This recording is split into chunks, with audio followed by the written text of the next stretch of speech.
श्री राधे। हम शुरुआत करते हैं आज से अध्याय की। तो अब हम पढ़ेंगे पहला अध्याय।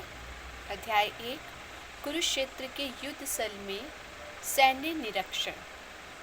धृतराष्ट्र उवाच धर्म क्षेत्रे कुरुक्षेत्रे संवेता युयुध उत्सव मामका पांडवा श्वेशच किम कुर्वत संजय। धृतराष्ट्र उवाच मतलब राजा धृतराष्ट्र ने कहा, हे संजय, धर्मभूमि कुरुक्षेत्र में युद्ध की इच्छा से एकत्र हुए मेरे तथा पांडु के पुत्रों ने क्या किया। मतलब भागवत गीता एक बहुपठित अस्तिक विज्ञान है जो गीता महात्म्य में सार रूप में दिया हुआ है। इसमें यह उल्लेख है कि मनुष्य को चाहिए कि वे श्री कृष्ण के भक्त की सहायता से संवीक्षण करते हुए भगवत गीता का अध्ययन करें और सर्वार्थ प्रेरित व्याख्याओं के बिना उसे समझने का प्रयास करें। अर्जुन ने जिस प्रकार से साक्षात भगवान कृष्ण से गीता सुनी और उसका उपदेश ग्रहण किया, इस प्रकार की स्पष्ट अनुभूति का उदाहरण भगवत गीता में ही है। यदि उसी गुरु परंपरा से निजी स्वार्थ से प्रेरित हुए बिना किसी को भगवत गीता समझने का सौभाग्य प्राप्त हो, तो वह समस्त वैदिक ज्ञान तथा विश्व के समस्त शास्त्रों के अध्ययन को पीछे छोड़ देता है। पाठक को भगवत गीता में न केवल अन्य शास्त्रों की सारी बातें मिलेंगी, अपितु ऐसी बातें भी मिलेंगी जो अन्यत्र कहीं उपलब्ध नहीं है। यही गीता का विशिष्ट मानदंड है।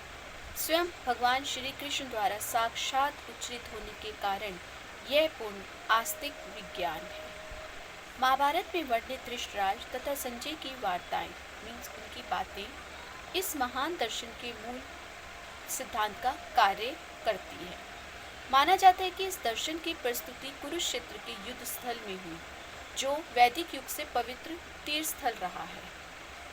इसका प्रवचन भगवान द्वारा मानव जाति के पथ प्रदर्शन हेतु तब किया गया जब वे इस लोक में स्वयं उपस्थित थे।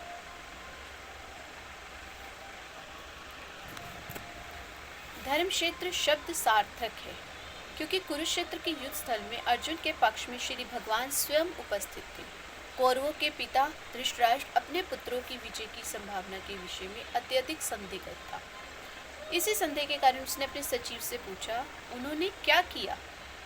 वह आश्वस्त था कि उसके पुत्र तथा उसके छोटे भाई पांडु के पुत्र कुरुक्षेत्र की युद्ध भूमि में निर्णयात्मक संग्राम के लिए एकत्र हुए हैं। फिर भी उसकी जिज्ञासा सार्थक है। वह नहीं चाहता था कि भाइयों में कोई समझौता हो। वह युद्ध भूमि में अपने पुत्रों की नियति तथा उनके भाग्य के विषय में आश्वस्त होना चाह रहा था। चूँकि इस युद्ध को कुरुक्षेत्र में लड़ा जाना था, जिसका उल्लेख वेदों में स्वर्ग के निवासियों के लिए भी तीर्थ स्थल के रूप में हुआ है। अतः धृतराष्ट्र अत्यंत भयभीत था कि इस पवित्र स्थल का युद्ध के परिणाम पर न जाने कैसा प्रभाव पड़े। उसे भली भांति ज्ञात था कि इसका प्रभाव अर्जुन तथा पांडु के अन्य पुत्रों पर अत्यंत अनुकूल पड़ेगा, क्योंकि स्वभाव से भी सभी पुण्यात्मा थे। संजय श्री व्यास का शिष्य था। उनकी कृपा से संजय धृतराष्ट्र के कक्ष में बैठे बैठे कुरुक्षेत्र के युद्ध स्थल का दर्शन कर सकता था। इसलिए धृतराष्ट्र ने उससे युद्ध स्थल की स्थिति के विषय में पूछा। पांडव तथा धृतराष्ट्र के पुत्र दोनों ही एक वंश से संबंधित थे, किंतु यहाँ पर धृतराष्ट्र के वाक्य से उसके मनोभाव प्रकट होते हैं। उसने जानबूझकर अपने पुत्रों को कुरु कहा और पांडु के पुत्रों को वंश के उत्तराधिकारी से विलग कर दिया।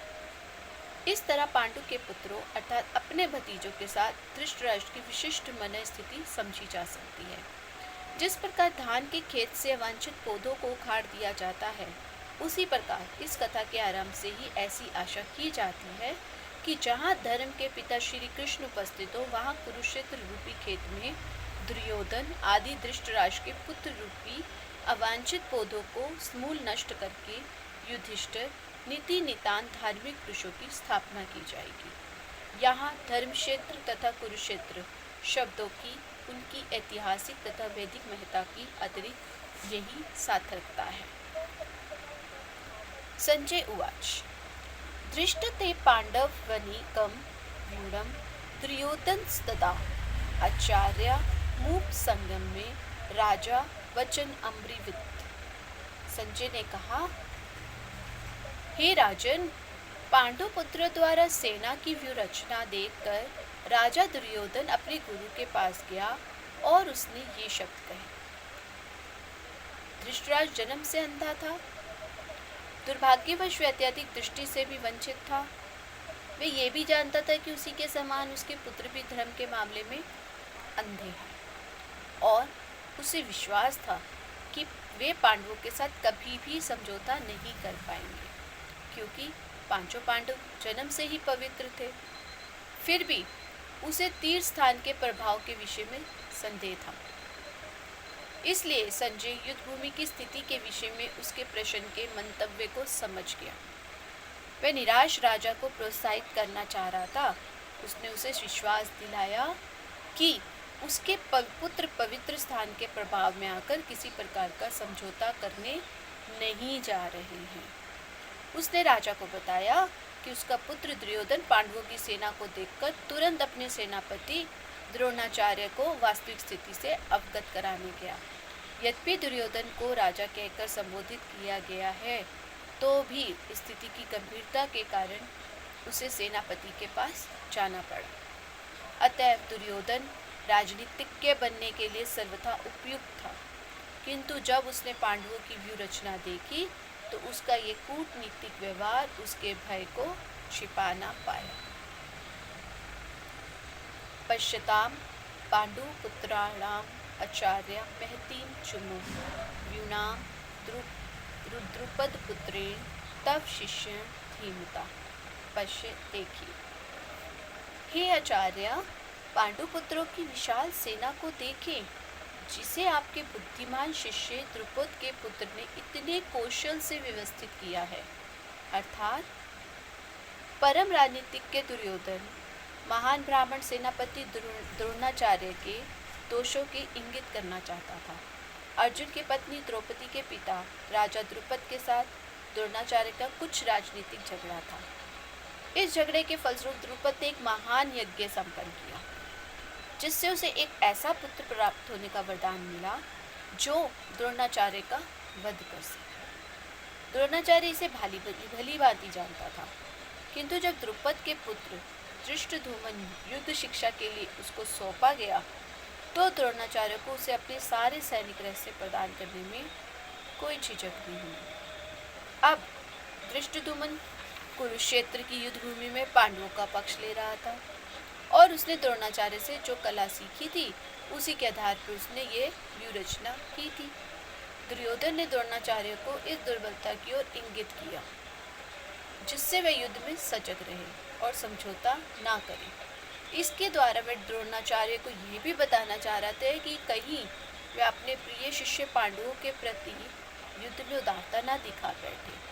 विशेष रूप से अर्जुन उसका अत्यंत प्रिय एवं तेजस्वी शिष्य था।